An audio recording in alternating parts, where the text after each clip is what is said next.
পাকিস্তানকে কোণঠাসা করতে মরিয়া ভারত। ঋণে জর্জরিত পাকিস্তানকে সহায়তা নিয়ে প্রশ্ন। ঋণ দেওয়া টাকায় অস্ত্র কেনার পরিমাণ বেড়েছে সূত্রের খবর। আগামী মাসে FATF এর বৈঠকে চাপ দেবে ভারত।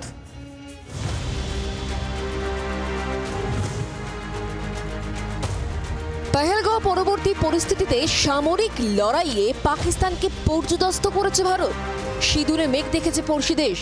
এবার পাকিস্তানের ঋণের পথও আটকাতে কোমর বাঁধছে নয়াদিল্লি। সম্প্রতি কোটি কোটি ডলার আন্তর্জাতিক অর্থ ভান্ডারের থেকে ঋণ পেয়েছে পাকিস্তান।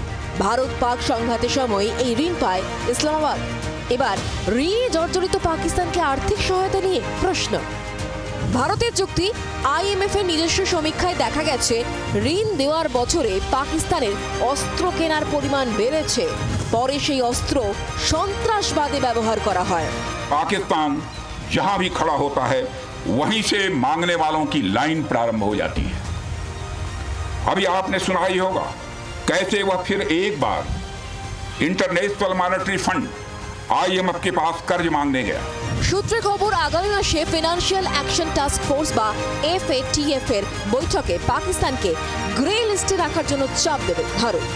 জুনে বিশ্বব্যাংকের পরবর্তী বৈঠকে পাকিস্তানকে ঋণ না দেওয়ার বিষয়ে জোরালো সওয়াল করবে ভারত। দুস্থ পাকিস্তানের আর্থিক অবস্থা করুন, ঋণ ছাড়া গতি নেই সন্ত্রাসের আঁতুড়ঘরে। এখন সেই পথ বন্ধ করতে চায় ভারত। ব্যুরো রিপোর্ট, জি 24 ঘন্টা। বাংলার আওয়াজ, বাঙালির আবেগ, জি 24 ঘন্টা।